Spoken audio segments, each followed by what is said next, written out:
जो रिजर्वेशन है, जो आरक्षण है, उस विषय पर मैं थोड़ा कुछ बात करना चाहता हूँ। मुझे एक बात समझ में नहीं आता है कि आखिर रिजर्वेशन का जो कॉन्सेप्ट है वो क्यों आया भारत में। ये इसलिए आया, किसी भी व्यक्ति को सहारा का ज़रूरत होता है और हमारा देश में वर्ण व्यवस्था के आधार पर जो 4 वर्णों में समाज को विभाजित किया, जैसे ब्राह्मण, क्षत्रिय, वैश्य और शूद्र। शूद्रों के अंदर में भी जो अछूत है, जिसे आज दलित कहा जाता है, उन लोगों का इतिहास देखा जाए तो बड़ा मार्मिक इतिहास है। उनके साथ अगर प्राचीन इतिहास में जाइएगा तो पता चलता है कि ये ऐसा वर्ग था जिसे इस समतल भूमि पर रहने का अधिकार नहीं था।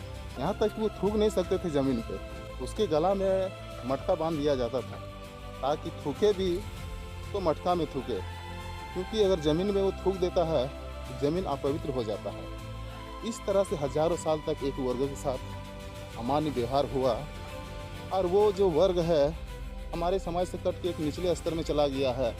और आज भी कोई भी वर्ग इस समाज पर आसानी से अत्याचार, तो इस समाज पर कोई भी जो थोड़ा बलशाली व्यक्ति है इस समाज के अंदर जाके किसी भी व्यक्ति को मारपीट कर सकता है, लेकिन इस समाज के अंदर इतना शक्ति नहीं है कि उसका वो बहिष्कार करे।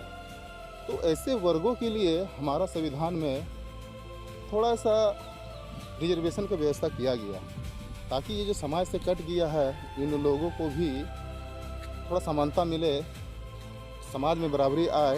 इस वजह से इन्हें रिजर्वेशन, जिसे हम आरक्षण कहते हैं, उसे दिया गया है। लेकिन प्रॉब्लम यह है कि आज का जो पढ़ा लिखा वर्ग है वो इस रिजर्वेशन का भी वो विरोध कर रहे हैं। पढ़ लिख के जो गरीब, जो हताश लोग हैं, जो निचले वर्ग है, जिसके साथ हजारों साल तक अमान्य व्यवहार हुआ, उनके हक अधिकारों का विरोध करना क्या ये आपको उचित लगता है?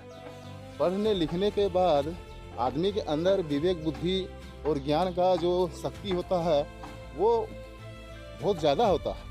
सही और गलत क्या है इसका एक जजमेंट करने का पावर आता है। लेकिन आज का जो युवा पीढ़ी है ये दबे कुचले वर्गों का जो हक अधिकार है उसका विरोध कर रहा है। ये तो एक समाज में जो जाहिल इंसान होता है, जो अनपढ़ गवार होता है, जिसे पढ़ाई लिखाई के बारे में कुछ जानकारी नहीं है, वैसे लोग इस तरह का विरोध करते हैं और ये पढ़ लिख के विरोध कर रहे हैं। बड़ा आश्चर्य लगता है। मैं इस विषय पे क्या बोलूं, बहुत ज़्यादा गंभीर विषय है।